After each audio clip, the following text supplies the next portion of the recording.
Okay, so this is the first question. Question number 1 हम जल्दी से देख लेते हैं। और जो कंसेप्ट मैंने आपको सिखाया उसको आप कैसे अप्लाई करोगे ये आपके दिलो दिमाग में एंटर कर जाना चाहिए, ठीक है।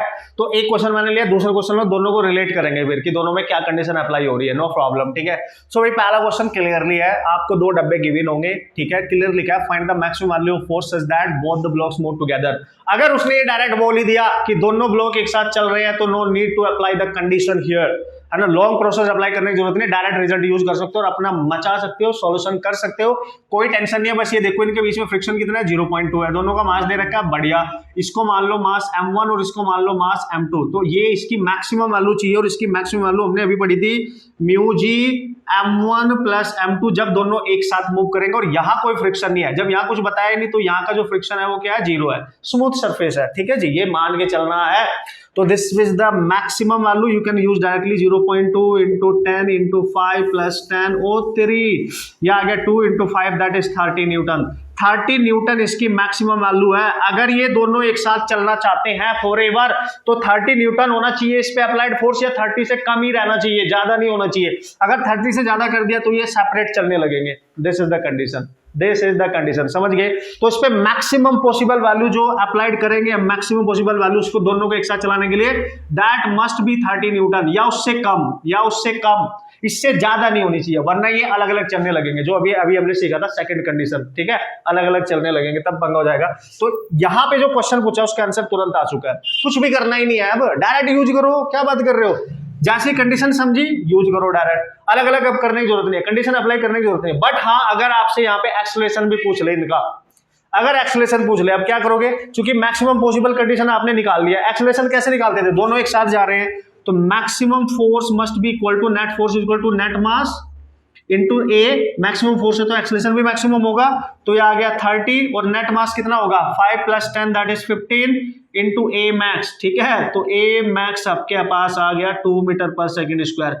हर ब्लॉक का एक्सेलरेशन ये होगा, अगर एक्सेलरेशन भी निकालना है तो हर ब्लॉक का एक्सेलरेशन ये होगा, सिंपल सा है। और अगर आप इससे नहीं निकालना चाहते हो तो दूसरा तरीका भी मैंने आपको बताया था। कैसे सर, आपको अप्लाई करना है, ये दोनों तभी मूव करेंगे जब इन पे एक्ट करने वाला maximum friction force must be greater than equal to the required force.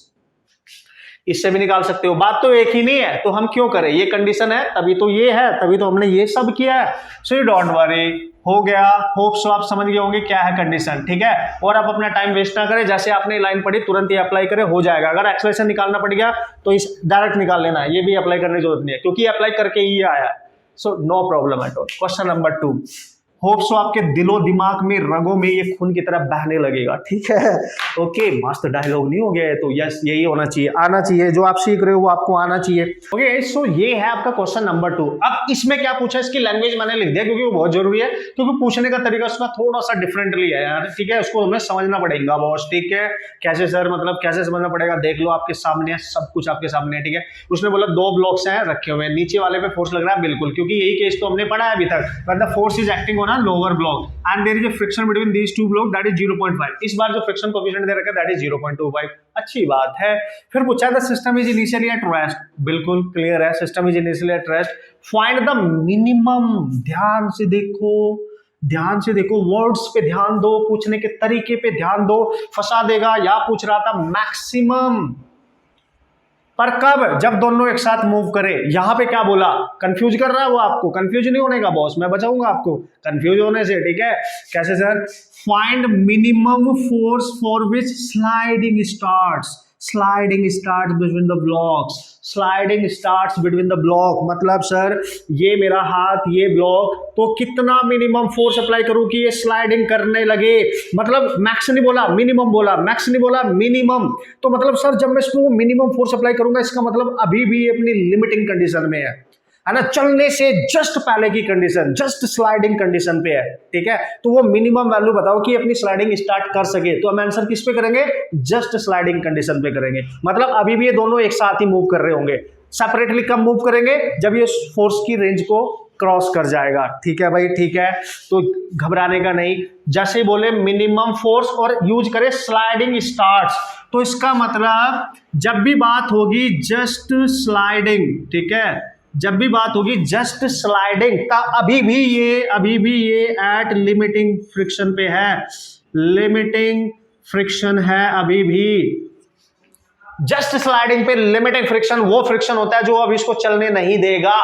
तो इस कंडीशन में भी जब ये फोर्स की मिनिमम वैल्यू आप निकालोगे, so no problem, you can use direct mu g m1 plus m2, दोनों का एक्सेलरेशन सेम मान के ही करना है, दोनों का एक्सेलरेशन सेम मान के ही करना है बॉस।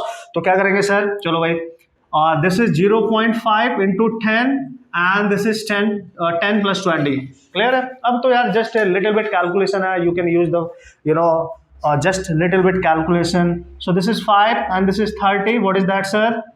150 न्यूटन। तो this is the required minimum force just sliding पे, इतना फोर्स आपको चाहिएगा। तो मेन क्या है, कंसेप्ट तो इजी है, बट आपने लैंग्वेज को पढ़ना आना चाहिए। देखो इसमें डिफरेंट थी, इसमें डिफरेंट थी, ठीक है, इसमें पूछने का तरीका अलग, इसमें पूछने का तरीका अलग। तो कभी कभी वो हमें इस कंडीशन पे भी फंसा सकता है, लेकिन हमने फंसने का नहीं बॉस, ठीक है, आपने फंसने का नहीं, आराम से आप क्वेश्चन सॉल्व करेंगे। इसलिए मैं बहुत टाइम ले रहा हूं इनको सॉल्व करने में, क्योंकि मेरे को पता है ये कहीं ना कहीं आपको कंफ्यूज कर सकते हैं, ये कंसेप्ट ही ऐसा होता है बॉस, ठीक है, कहीं ना कहीं कंफ्यूज हम हो सकते हैं। बट अगर आप प्रैक्टिस करोगे, मैं कुछ क्वेश्चन दूंगा, कुछ तो खुद ही करा रहा हूँ, नो प्रॉब्लम एट ऑल, तो फिर तो मचा देंगे हम, ठीक है।